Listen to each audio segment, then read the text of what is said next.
Video शुरू करने से पहले आपको बता दें कि यदि अभी तक आपने हमारे चैनल को सब्सक्राइब नहीं किया है तो अभी कर लें और साथ में नोटिफिकेशन घंटी को भी दबाएं ताकि हमारी वीडियो सबसे पहले आप तक पहुंच सके।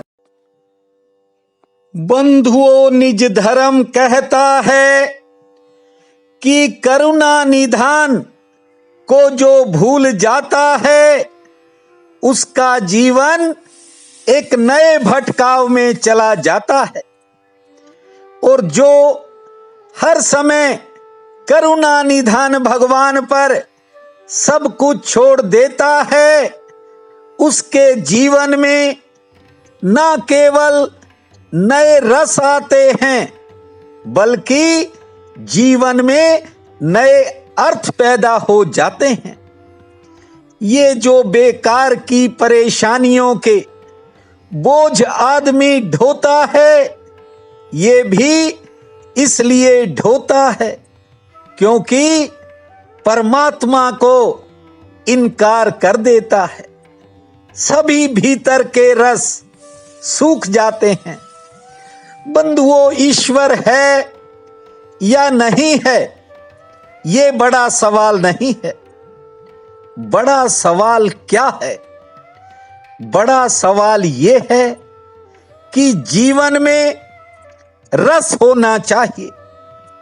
जानते हो, हमारे संतों, महात्माओं और ऋषि मुनियों ने एक व्यवस्था बनाई थी। ये व्यवस्था इसलिए थी कि आपका जीवन एक रसधार बन जाए, एक नृत्य बन जाए। लेकिन आदमी है यह व्यवस्था के खिलाफ चलता है, इसीलिए आदमी की चेतना भी कहीं खो जाती है।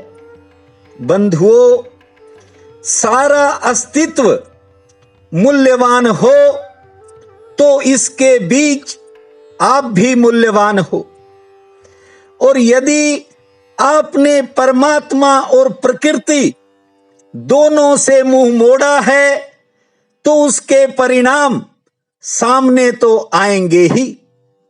इसलिए निज धर्म कहता है कि जिस जीवन से परमात्मा निकल गया वह जीवन उदास हो जाएगा।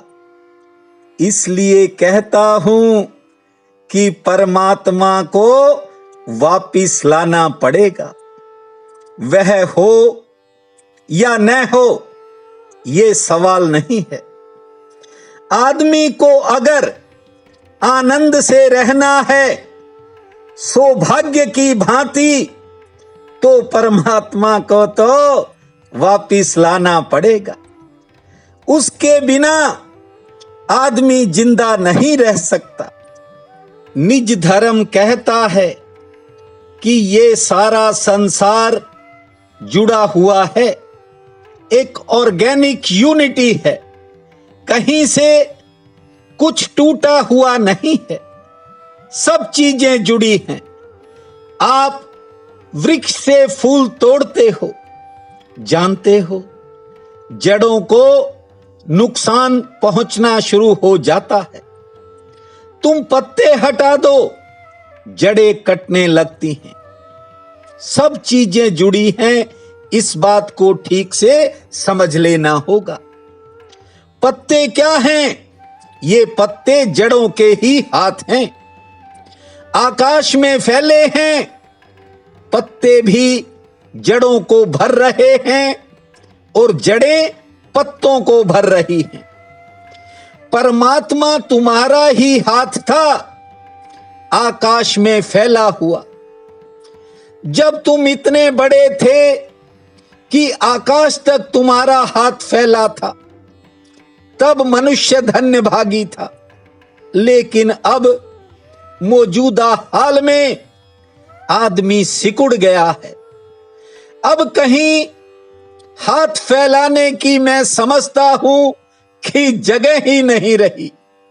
मैं देखता हूं बड़ी संख्या में लोग संकीर्ण होते जा रहे हैं। अब न परमात्मा है, न पिता है, न मां है और न आदमी है। अब सब कुछ बिखर गया है। अब जीवन एक काव्य नहीं रहा, मैं समझता हूं खंडर होता जा रहा। टूटे फूटे शब्द रह गए हैं, उन्हें भी आदमी अपने मन को संतुष्ट करने के लिए दोहरा लेता है। बंधुओं, चाहता तो हर आदमी सुख है, लेकिन सुख है क्या? आपके बीच और अस्तित्व के बीच छंद का छिड़ जाना ये सुख है। आपके बीच और अस्तित्व के बीच एक नृत्य का छिड़ जाना सुख है। आपके बीच और अस्तित्व के बीच जब कोई विरोध नहीं होता तब सुख होता है। और याद रखना, सुख एक संतुलन है, एक संगीत है, एक लयबद्धता है। बूंद जब तक सागर में नहीं चली जाती तब तक सुख कहां है।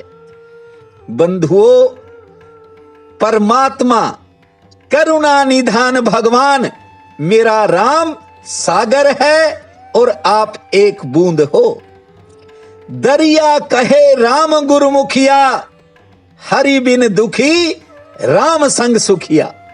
बड़ी बात कही है कि आदमी दुख में जीता रहता है, नरक में पड़ा रहता है, लेकिन राम के साथ नहीं जुड़ता। इसलिए कहता हूं बंधुओं, ये जो छोटे छोटे कृत्य, ये पुण्य कर्म जो कह देता हूं कि आसमान को देखना, पेड़ पौधों को देखना, इतनी बार ताली बजाना, एक समय का भोजन दान करना, ये जो बातें कहता हूं ये आपको उस करुणा निधान से जोड़ेंगी। यही रास्ता है उस तक पहुंचने का। सुखी वही होता है जिसका आत्मबल मजबूत रहता है, आत्मबल बड़ा होता है। इसलिए कहता हूं कि बाहर की दुनिया में ज्यादा समय व्यर्थ मत किया करो, समय का सदुपयोग किया करो। ये आपके भाग्य के निर्माण में आपकी सहायता करेगा। बंधुओं, समय का प्रबंधन जरूरी होता है, इसको ठीक से समझिए। मैंने हर राशि का एक वीडियो बनाया था, जो पुराने चैनल से जुड़े हैं वे याद होंगे, याद रख रहे होंगे। मैंने वे वीडियो बनाए थे कि आपका कीमती समय कहां बर्बाद होता है, और मैंने विस्तार पूर्वक प्रत्येक राशि वाले को बताया था। इसलिए आज आप सभी से कहता हूं, ये जो हमारा जीवन है, यदि आप इसको सुव्यवस्थित करना चाहते हो तो पहले समय का ध्यान, समय का सदुपयोग और समय का पालन करना आपको सीखना होगा। मैंने बड़े बड़े महान लोगों की पुस्तकें पढ़ी और बहुत से लोग ऐसे मैंने देखे जिन्होंने कहा कि समय का सदुपयोग करना बहुत महत्वपूर्ण बात होती है। बंधुओं, कई बार आदमी बेकार की बातों में, गप्पे हाँकने में इधर उधर पता नहीं कितना कीमती समय बर्बाद कर देता है। कोई आलस्य में ही अपना समय बिता रहा है, कोई बेकार इधर उधर घूमकर समय नष्ट करता है। मैं कहता हूं, आज मंगलवार है, हनुमान जी से सीखिए। जानते हो, उन्होंने सीता की सुदिलानी के लिए जब वे लंका में गए तो रास्ते में कितनी अड़चने आई। विशाल सागर जरा देखो, मैनाक पर्वत ने कहा कि आओ थोड़ा विश्राम कर लो, विश्राम नहीं किया। राम काज किए बिना मोहि कहां विश्राम। मैनाक पर्वत ऊपर उठ गया सिर्फ छूने के लिए, और हनुमान जी ने पैर से स्पर्श किया और आगे बढ़ गए। रास्ते में सुरसा मिली और हनुमान जी ने छोटा रूप बना करके सुरसा ने जब मुंह खोला तो भीतर चले गए। लंकनी से लेकर के न जाने कितने राक्षस मिले, लेकिन हनुमान जी कहां रुकने वाले थे। वे तो प्रभु राम का कार्य करने गए थे और सीता की सुधि लेकर के ही आए। इसलिए बंधुओं, जिस समय आप फ्री हो तो कोई काम ऐसा कर दिया करो जिससे दूसरे का भला हो जाए, किसी का कुछ संवर जाए। आपने ये कर दिया तो आप समझिए आपने बहुत बड़ा दान कर दिया। आज ज्येष्ठ शुक्ल पक्ष की द्वादशी है। इसे चंपा द्वादशी के नाम से जाना जाता है। भौम प्रदोष का व्रत रहेगा। बहुत बड़ा पुण्य काल है। उठते ही ठाकुर जी का स्मरण करके धरती मां को प्रणाम करना। 12 बार लंबी श्वास लेने के बाद 60 बार ताली बजाना। फिर पेड़ पौधों की तरफ देखना। बजरंग बली का नाम लेकर के दिन के कामों की शुरुआत करना। एक समय का भोजन दान करना। सूर्य नारायण भगवान और तुलसी मां को जल देना। शाम के समय ज्योत जलाकर हनुमान चालीसा का पाठ करना। भूमा ओम ओम, भूमा भोम भोम, भूमा ओम ओम, भूमा भोम भोम, इस महामंत्र को जपना समय मंगलमय रहेगा। प्रिय बंधुओं व मातृदेवी शक्तियों, आज 22 जून दिन मंगलवार है। आप सबको मेरा नमस्कार है। आज का राशिफल इस प्रकार है। मेष, दिन शुभ है। कोई नई शुरुआत हो सकती है। कोई नया रास्ता भी मिल सकता है।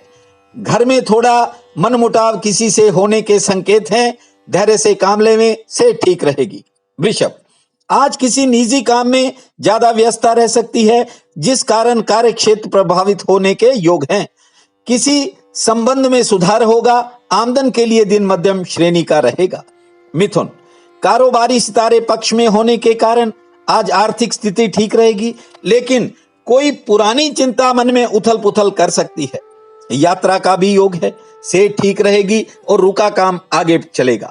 कर्क, आज आपका ज्यादातर समय किसी भाग दौड़ में बीत सकता है। कोई पारिवारिक कठिनाई आ सकती है, लेकिन सरकार संबंधी कामों में सफलता मिलेगी। मंगल कार्य की योजना का योग है और बिगड़े काम में सुधार होगा। सिंह, आज कोई अच्छा समाचार मिलने की संभावना है, लेकिन कार्य क्षेत्र में या घर परिवार में कोई नया खर्च भी सामने आएगा। सेहत पक्ष मध्यम श्रेणी का है। कारोबार से आमदन ठीक होगी। कन्या, किसी करीबी के साथ वैचारिक मतभेद बन सकता है। संयम से काम लेना होगा। सेहत की दृष्टि से दिन ठीक रहेगा। नौकरी पेशा लोगों की व्यस्तता ज्यादा रहेगी और कारोबार में आमदन ठीक होगी। तुला, आमदन की दृष्टि से दिन जो है मध्यम दर्जे वाला रह सकता है, लेकिन आज मान सम्मान में बढ़ोतरी होगी।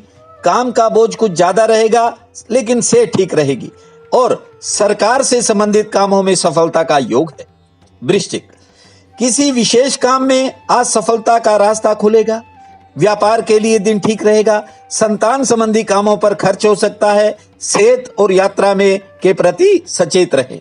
धनु, यदि कोई लेन देन की आपकी समस्या है तो हल हो सकती है। दिन भाग्यशाली है। आशाओं के अनुकूल आमदन भी होगी, लेकिन नौकरी पेशा लोगों पर काम का बोझ रहेगा। कोई नया सुख भी मिल सकता है। मकर, आज शिक्षा से जुड़ा कोई काम बन सकता है। कानून से जुड़ा कोई काम बन सकता है। कारोबार से उत्तम लाभ होगा। हाँ, घर में कोई उतार चढ़ाव होने के संकेत है, जिससे मन उदास रह सकता है। कुंभ, आज किसी पार्टनर के साथ थोड़ा मतभेद हो सकता है। व्यापार के लिए दिन ठीक है। आज कोई एक्स्ट्रा इनकम भी हो सकती है। नौकरी पेशा लोगों को किसी चुनौती का सामना भी करना पड़ सकता है। मीन, आज कोई नई खरीदारी होने के संकेत हैं।